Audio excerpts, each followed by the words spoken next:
Good morning, Wisters, and welcome to this month's Women in Sectional Title.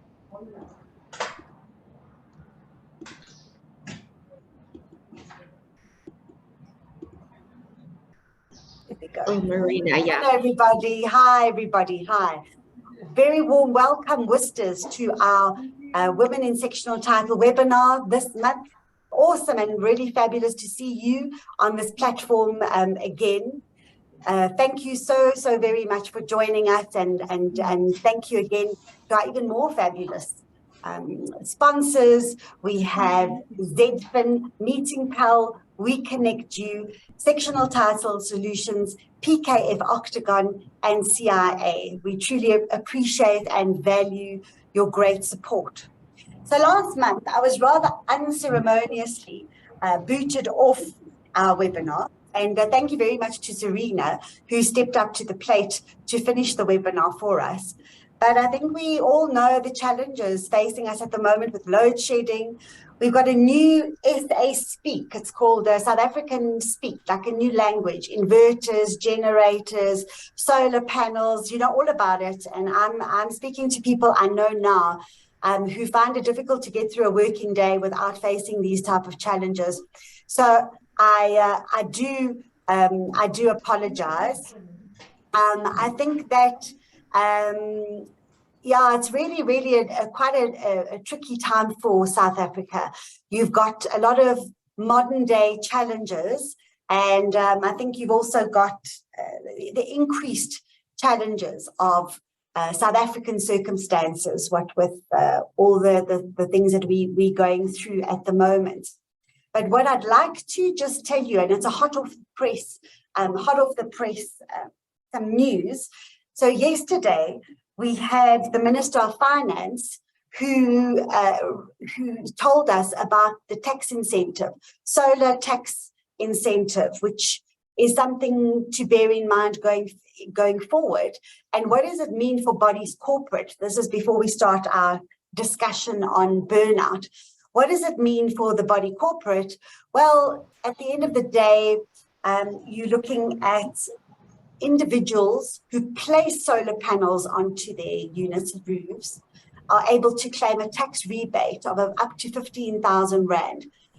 If the body corporate, however, is the group that decides as a collective to place solar panels on the roofing on the body corporate property, on common property, then neither the owner nor the body corporate can get that tax incentive back. So yeah, that was yesterday. I think it's fantastic that we're seeing these kind of incentives, and I'm absolutely 100% sure that we're going to see that more and more being done in future, just to relieve that everyday burden and to make sure. I mean, solar is definitely the way to go.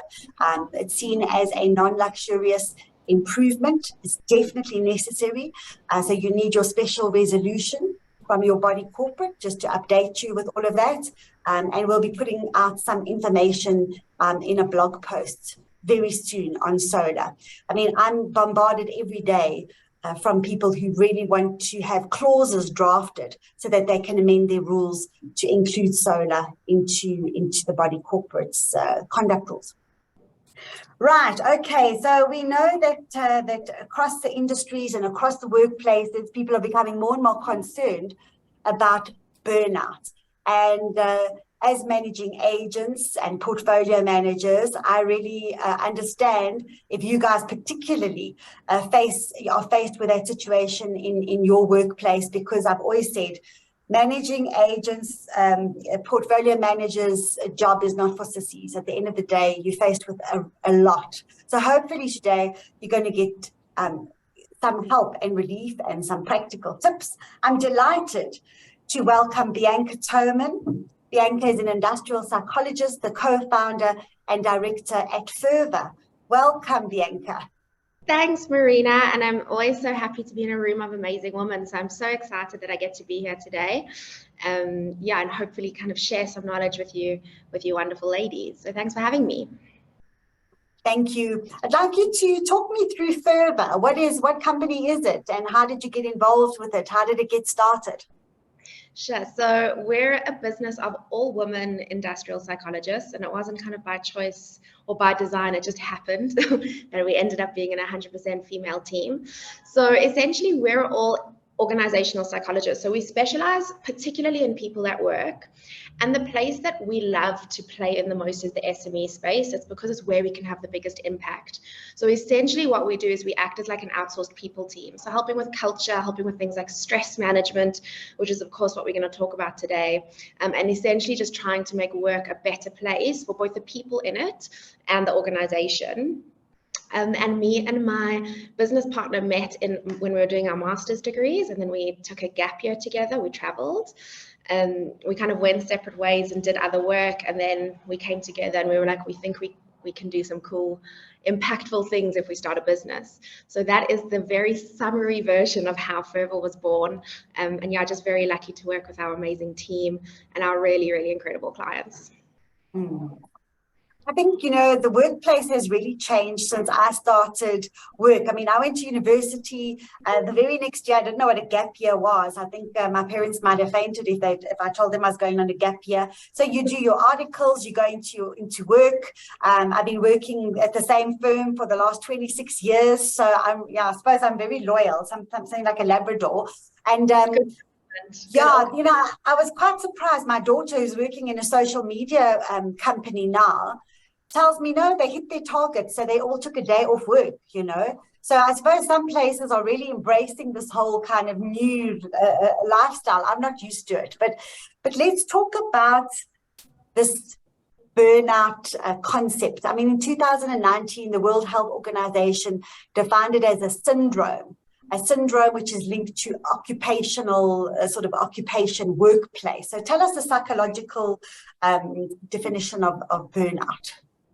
Sure. So Marina, we can't really talk about burnout without talking about stress, because they're like integrally linked. They're separate constructs, but they kind of exist on the same continuum. So if you think about what burnout is, it's when you're at the end of your tether. So it's when you've been exposed to long, chronic, ongoing stress. You essentially reach a stage of burnout where you actually cannot cope anymore. Your body cannot cope anymore. Your mental health takes a dive for the worst, and there's a need for a big recuperation. But it kind of is on the continuum of stress. And kind of what I want to make sure we talk about today is that we shouldn't be catching things when it gets to burnout, because by then it's much, much harder. I want to try equip you and the ladies here today with the knowledge and skills of how we can really look at it before it gets to burnout stage, because burnout is, it's severe, it's hard for people, and it happens more frequently than we think. Absolutely. And I think, what COVID has taught us is that mental health is hanging in the balance at the moment. I mean, we got more and more of it. And we were so upset to hear last year, towards the end of the last year, one of our portfolio managers in one of the big companies that we deal with actually took her own life. And I think that was very much where she found herself in terms of burnout and stress. So what are the symptoms? What are the symptoms that would typically you typically be able to see? Yeah, sure. I've got a really nice checklist that I often use with clients that I'm happy to circulate to you afterwards. But essentially what it says is that there's a kind of a number of physical symptoms, so things that your body is telling you, I'm feeling not well, I'm at the end of burnout. And then there's psychological symptoms. So I think if we start with the psychological ones, it's anything from feeling that feeling of kind of apathy and sadness. So when you get up in the morning and you're unable to find that gear to get going, it's really struggling with concentration, not being able to concentrate on things taking you much longer than they would typically take you, because you're struggling to find the space to think through things, feeling very anxious and nervous, very jittery. Those are some of the more typical kind of psychological symptoms. Sometimes it does coexist with depression, but that's kind of its own mental health kind of arena and not my expertise, but I know that they often can coexist together. And And then physical is anything from not sleeping, changes in appetite. Some people get more hungry, some people get less hungry. It can be things like just having an upset stomach, having a sore head.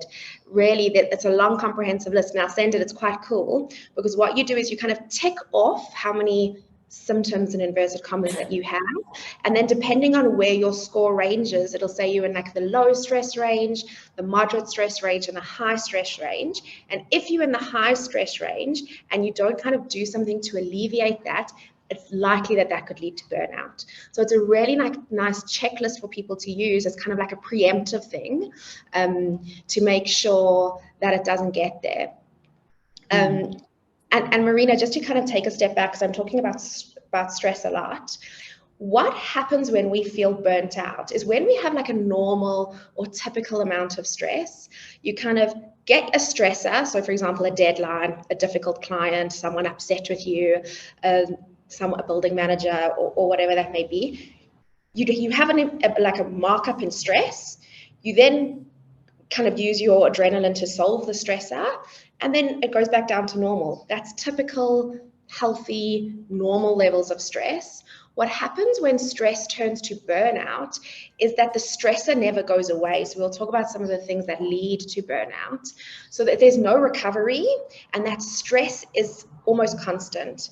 And that is what we call chronic stress, and chronic stress is what leads to burnout. So it's almost like you're having like continuous peaks of things kind of at work. But I also don't believe we can always separate our work selves from our personal selves. And then all of a sudden your body can't do it anymore, because you've just got this adrenaline flowing all of the time to try like kind of combat those stresses.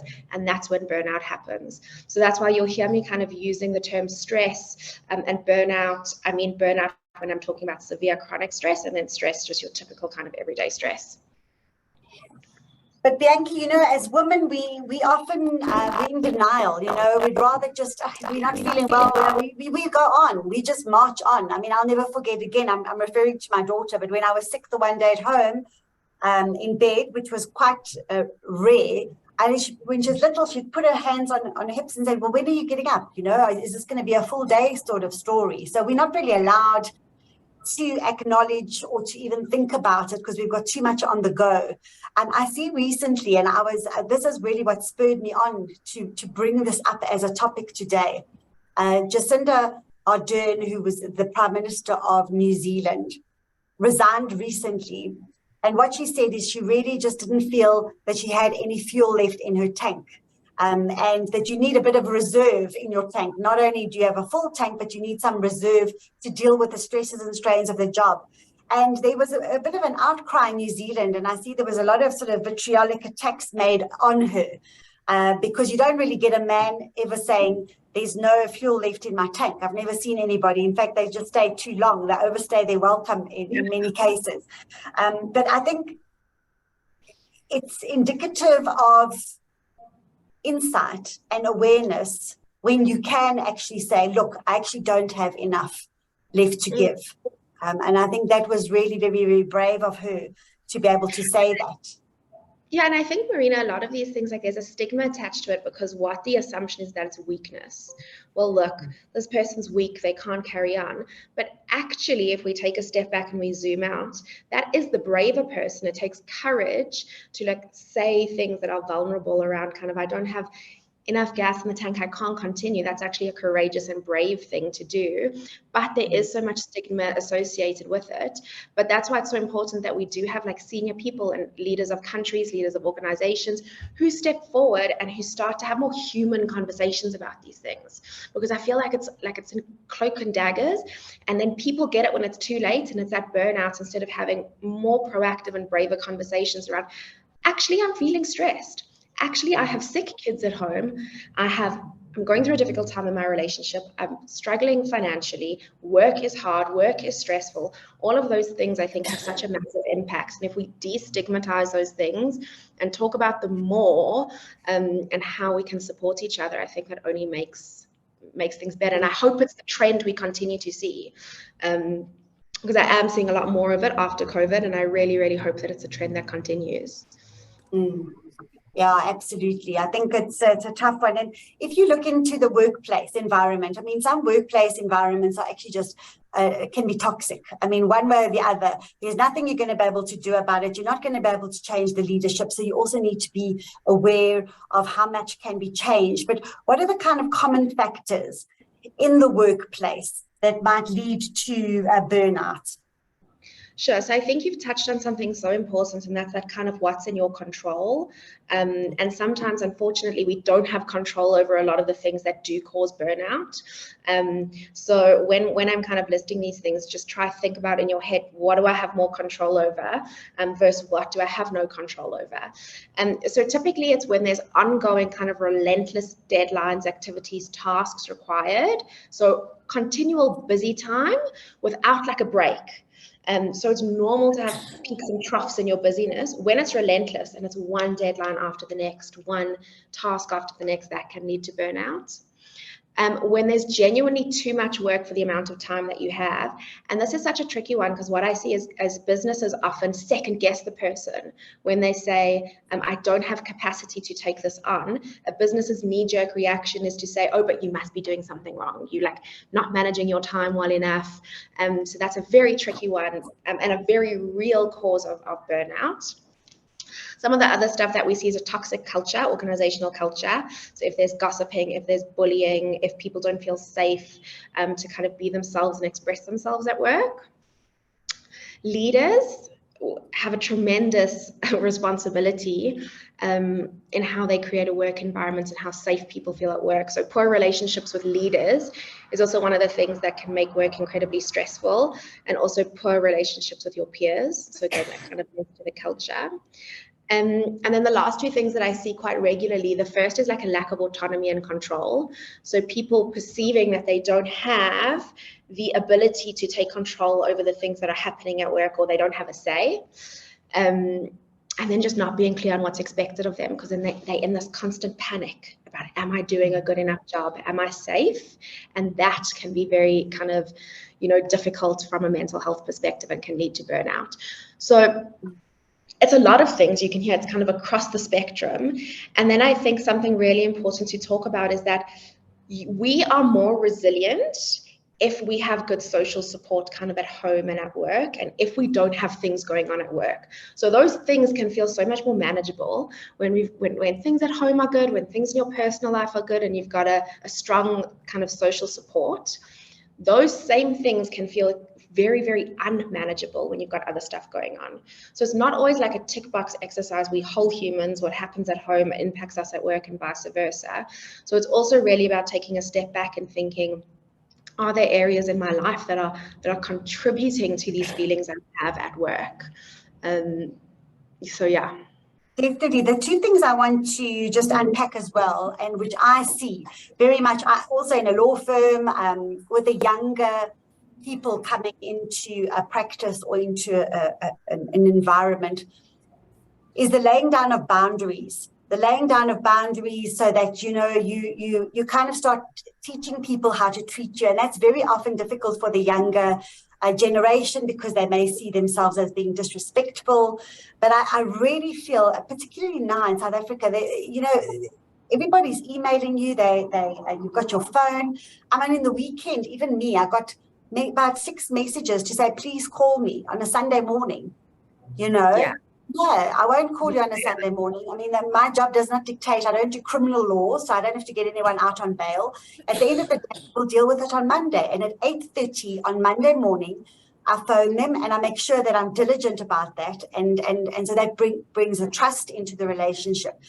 But I'm finding it bizarre at how people are working at 10, 12 o'clock at night and all hours. I mean, I must say, I refuse to do that. I really do. And I think that, in France, for example, you send an email, it's illegal. Yeah, it's illegal to send an email to an employee after a certain time. And I'm sure some people are shaking their heads now, portfolio managers saying, well, that's like my life, And I don't think it should be. I think there's a way to deal with this.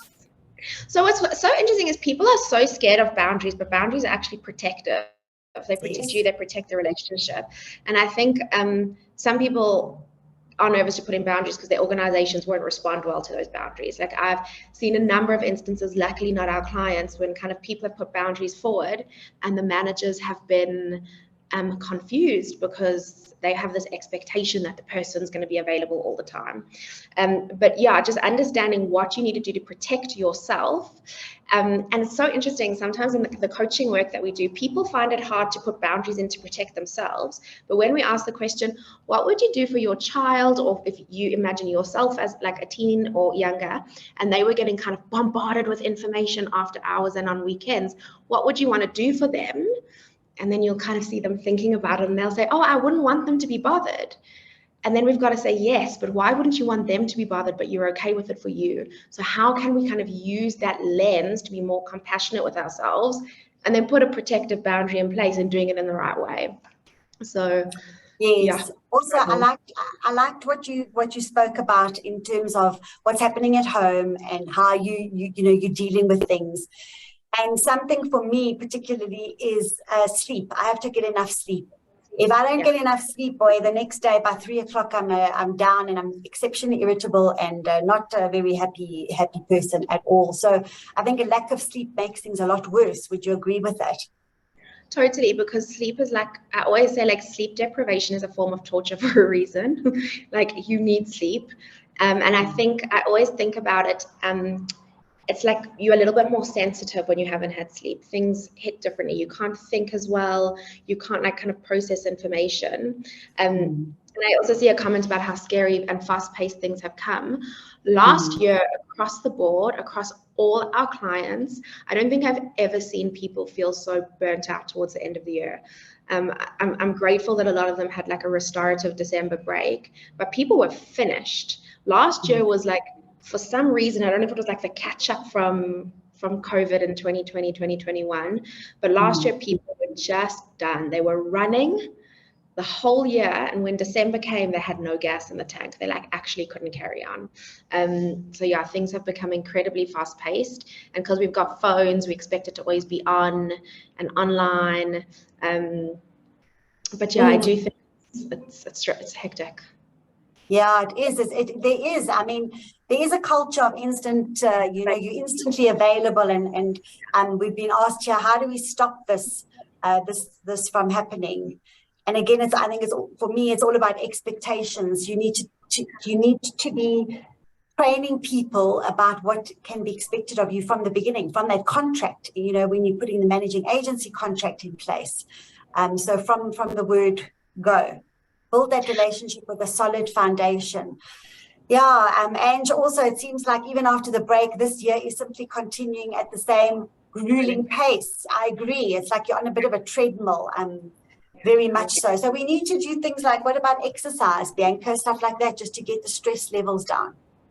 Yeah, so I think there's two things. So there's proactive stress management and there's reactive stress management. So, I mean, finding joyful ways of movement. So I don't always think it has to be like exercise, like in the gym. It can be like dancing around with music. It can be going for a walk with your dog. It can be the gym. It can be a spinning class, like whatever. As long as you're moving your body in a way that makes you happy, I think that can do amazing things for your mental health. But I also know that sometimes that's a privilege if you've got kids at home and no one to help you and all that sort of stuff. I also think things like making sure you make time for you. So, scheduling something once a week, even if it's just an hour that's just for you, can be so helpful in kind of recuperating. And there's a difference between rest and sleep and recovery. So recovery is doing things that fill your cup. So if you like to hike, if you like to do jigsaw puzzles, if you like to do arts and crafts, if you like to go out with your friends, that's recovery. And then rest is sleep. And you actually have to have a balance of both. Sometimes people just sleep and then they still don't feel recovered because they haven't done anything to fill their cup. I also just, Marina, want to circle back to one of the questions around, I think it was around how you can stop with always kind of being on the go. I think, unfortunately, what we've done is if you're someone like me I struggle genuinely to step back, I've conditioned people to know that I'm like available. So when I had to have a long, hard look at myself at the start of this year and say, I have conditioned them to know that they can email me whenever they want and I'll like most likely reply. I had to then stop myself and put in a boundary and say, if it's important, if it's urgent, I will always be there to help. But if it's not, it doesn't make me any less efficient, capable if I reply the next morning when I start work. And it was kind of a hard boundary I had to put in. And I've done it since January. I've not been great. I haven't been great every night, but no one's kind of said anything. I think they're like, oh, okay, and moved on. So I think sometimes we actually put more pressure on ourselves. And we try to also untrain people. So I'm actually not available at 10. I'll chat to you tomorrow morning. Just untrain them. Absolutely. I can't emphasize that enough. For me, that's incredibly, incredibly important. And I see people, even at our firm or at other firms here, I can speak for lawyers, sort of running after their own tails a lot of the time. And it's all the self-imposed busyness just to look busy and be seen to be, involved. But is it productive? And that's what we need to look at. Is it productive? Are you dealing with your priorities? All of that type of thing. And I must say, Bianca, maybe it's because I'm reaching an older kind of stage in life. I've become very strict about that. I fiercely protect my time and my energy, fiercely. Even yesterday, for example, we've got a body corporate here in Bedford View, where we needed to put out a message to the trustees about a really difficult situation that had happened. It was actually a shooting situation that had happened. And they said, oh, we've got to put this out to the trustees. We need you urgently. That this was at 9:30 in the evening. And I just sent a quick message back saying, you'll have it by 8:45 tomorrow morning. I'll send it to you. But I certainly was not going to sit and be typing up anything at 9:30 at night. That's just my ethos. I really, really think that you need to keep work in the working hours if you can. If it's impossible, okay, but it mustn't be the rule. It must be rather the exception from my perspective. So it's interesting, Marina, because depending on the type of personality you are is how you can handle that. So there's two types of people that we saw in COVID. It was integrators, so people who like to integrate their work and personal life, and then segmenters who like to keep them separate. So integrators will start the morning, do some emails, go help their kids or do something around the house, then go do a meeting, and the kind of whole day is in and out of work. So they feel very comfortable to do personal things in working hours and do work in personal time. And then you've got segmenters who really like to have those strict boundaries. My work life is my work life, and my personal life is my personal life. And if you give an integrator the boundaries of a segmenter, they will feel stressed. And if you give the segmenter what the integrator needs, they will feel stressed. So I think also for the ladies listening today, it's around also understanding yourself. So if you work better with boundaries, you're a segmenter, segment your life. If you like to have the flexibility to do personal things and work things during the day and after hours, then keep going with that. Just make sure you've got protective boundaries in place. So it's also about reflecting on what you prefer. Absolutely. I see a message here as well about trustees. What boundaries can trustees, Sandy, you said, what boundaries can trustees put in place? I agree on managing agents, keeping things business hours, but trustees are expected to attend to issues at night, to respond to messages and emails at all times. Yeah. My first, what do you say, Bianca? No, you go first. No, I was going to say, so those things are extraordinarily difficult because if that's the expectation and if that's what's contracted for, it's outside of your control. So your ability to push back is so much harder if it's something that's kind of mandated for. But I also don't know the industry very well. So I'm really interested, Marina, in what you'd say, because I think you've got probably really great examples and advice.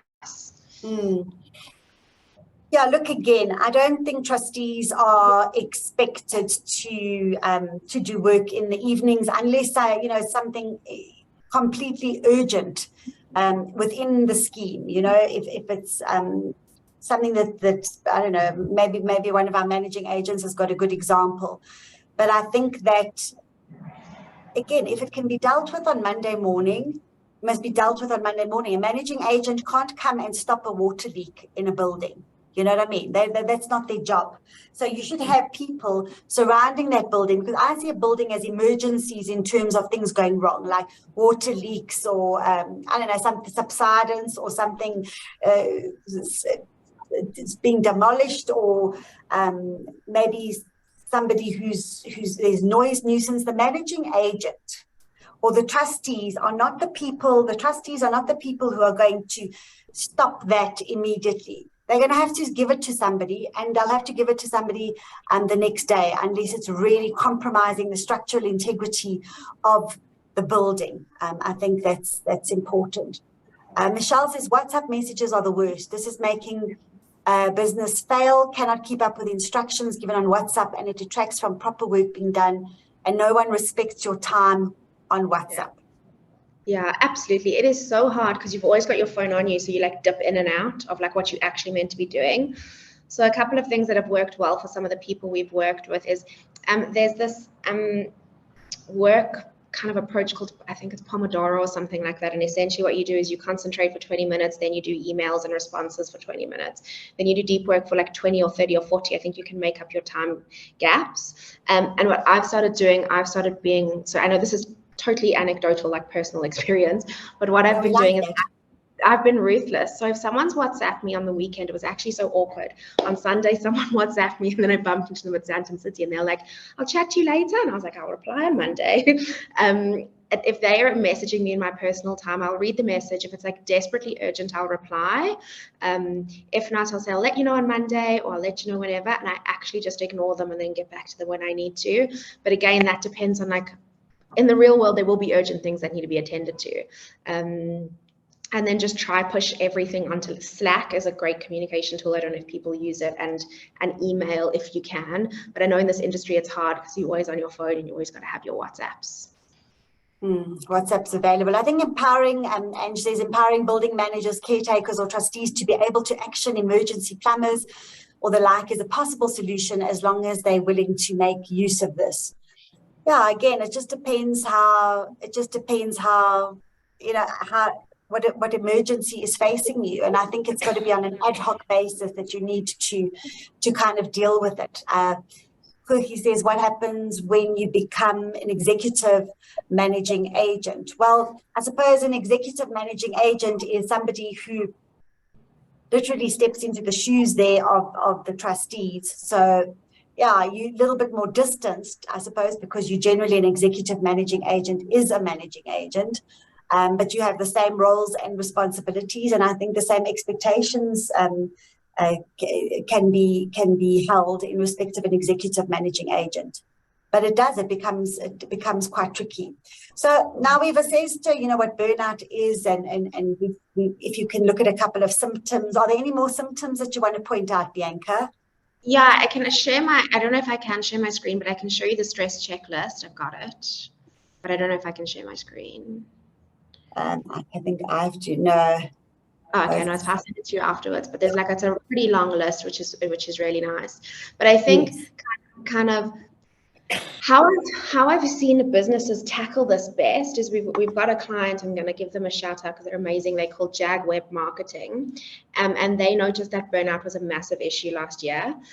They're also mostly leadership team of women. They're a business of 50 people, and they immediately said, we can't have our people burning out. Our people are so important to us. What they did is they got a counselor, and everyone could speak to the counselor, and they can still speak to the counselor. When they get onboarded, they get a little coupon with one free counseling session to kind of destigmatize having to have conversations with a counselor.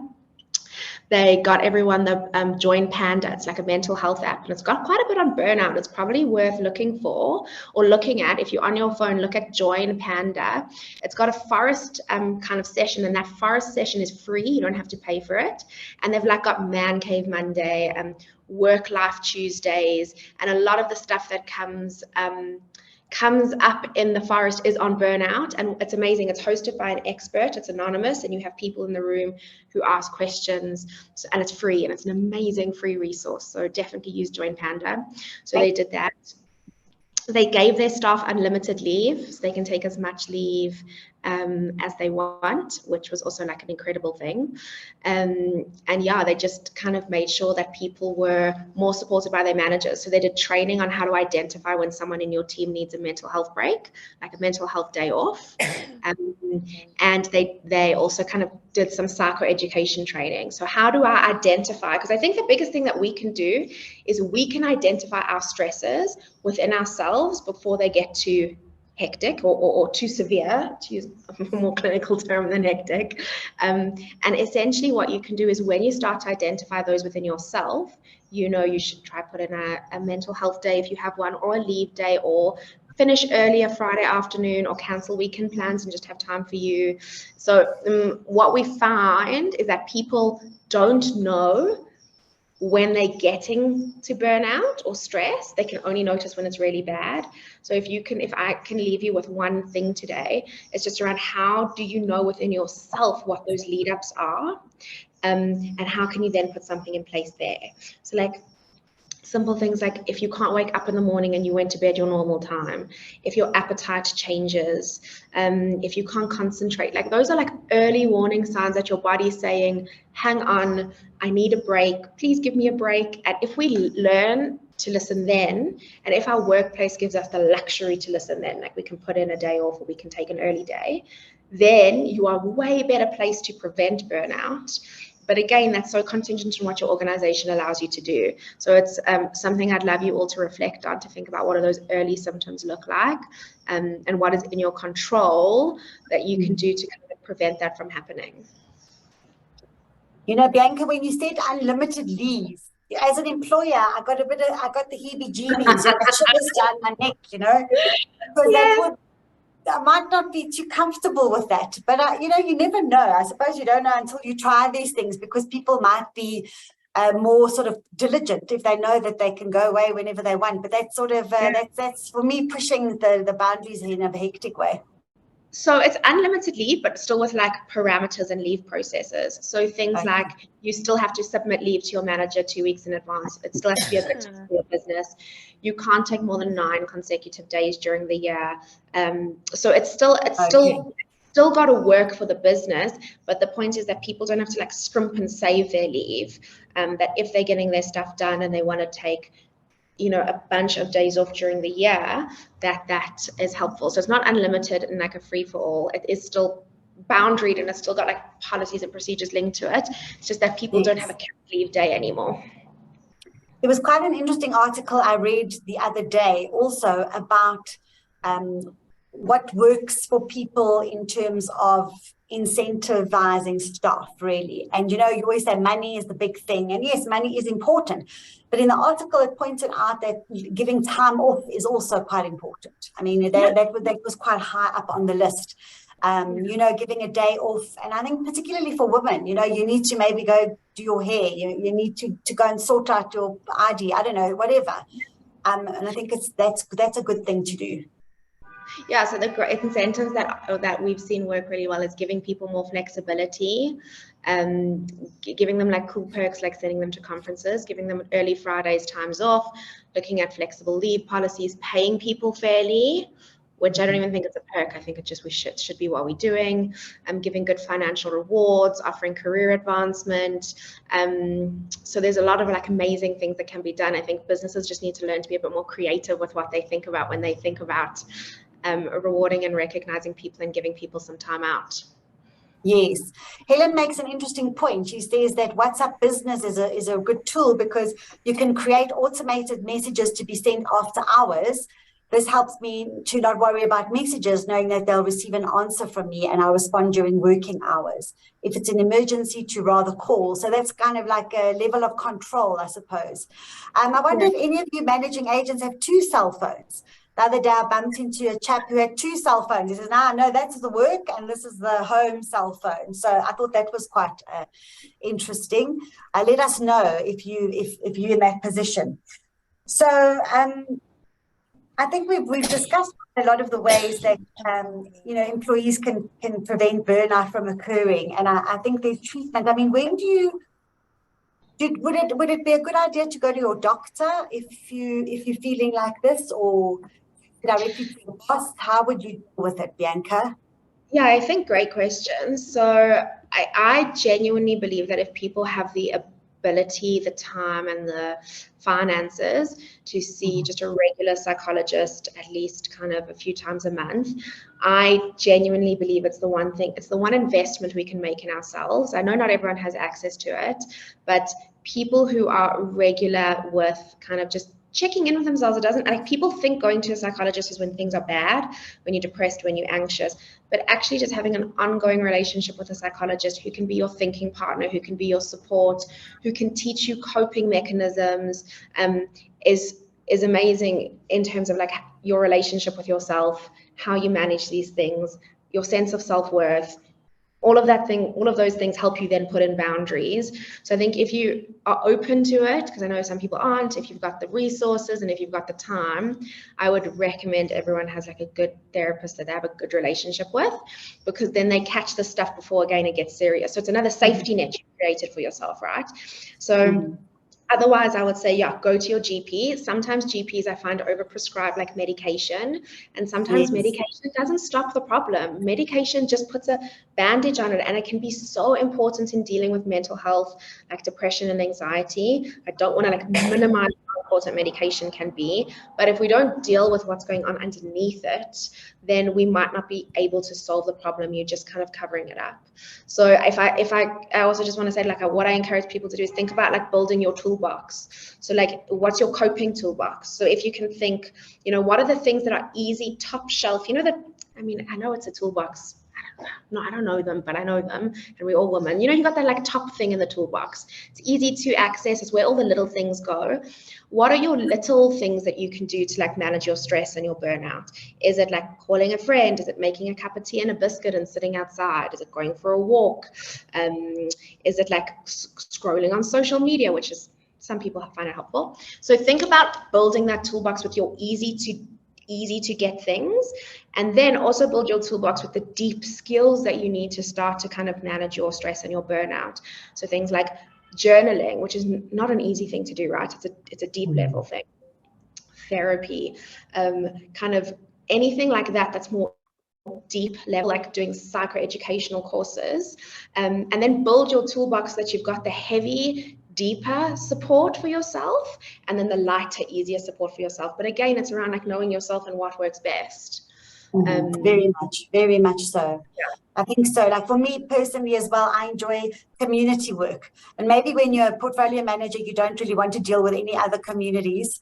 You might want to steer away from that. But for me, doing stuff for my community and getting involved and that kind of thing is very helpful, because all of a sudden also the focus is taken away from me. It's also about other people and other people's issues, which make life maybe seem a little bit better. Just something for me. And Marina, another thing people can do is that they can identify their stresses. So it's just as a recap, it's your stressor, spelled stress with an OR at the end, which makes you feel stressed. And if that stress is prolonged, it's where you feel strain, which are like the physical effects of stress. So if you think about what the stresses are, so what are the things that cause you stress in your industry? Email. What the fuck? Oh dear. Someone's not muted. Very important email. That whoever that is very, very stressed and strained. So just maybe just listen. Yes, so carry on, Bianca. Identifying your stresses for yourself is really important, because when they come up, you kind of can also like think about how to deal with them. So it might be, I think you guys have spoken about a lot of them in the group. But yeah, it's hectic. Bonolo said women in Spain. You said women in Spain now have, sorry to interrupt, Bianca, women in Spain now have the right to 3 days of menstrual leave a month, with the option of extending it to 5 days if they experience painful periods. Yeah, I think it's all about evolution. It's about evolution of understanding different issues, and particularly women's issues. Bianca, last question I'm going to ask you is, as a woman and an entrepreneur, obviously, who co-founded your own business, what one piece of advice would you have for women currently in the workplace? It's a great question. For me, the one piece of advice that I would want to give all women is to kind of protect yourself fiercely. Think about the things that you need and try kind of protect yourself in the ways that you can with boundaries. Because I think if we all value ourselves and protect ourselves in the way that we can start to kind of draw a line in the sand and say, like, these are the things that won't fly. I know that's easier said than done. If there's any business owners or senior business leaders in the room, I would really encourage them to think a little bit more proactively around how they can manage these things better. If you're in control and you have the ability to change the way that organizations address and deal with these things, you are the people who can make things so much better for the rest of the kind of workforce in your team. And then my last piece of a kind of guidance for people is if your company ever does surveys, anonymous surveys where they ask for your opinion, in my experience, I've never seen an anonymous survey that isn't anonymous. Be brutally honest. All you can do is tell people how you feel, and then it's up to them to fix it. So tell them how you feel and put your boundary in place. So yeah, those would be my pieces of advice for the women here today. Thank you. Thanks so much, Bianca. So Bianca is from the company called Ferva. That's Ferva. If you want to get in touch with her, maybe get some assistance for your company or promote it as some sort of team building exercise, even just to assist your teams in your agency, please do contact her. Bianca, thanks so much for your insightful and valuable, all this information that we've received today. We really appreciate it. Whisters out there, please get some semblance of balance, whether you're a segmenter or an integrator, just get out there and do your thing. But if you need help, don't be scared to reach out to whoever you feel comfortable with or whoever you trust. At Women in Sectional Title, we're always here for you.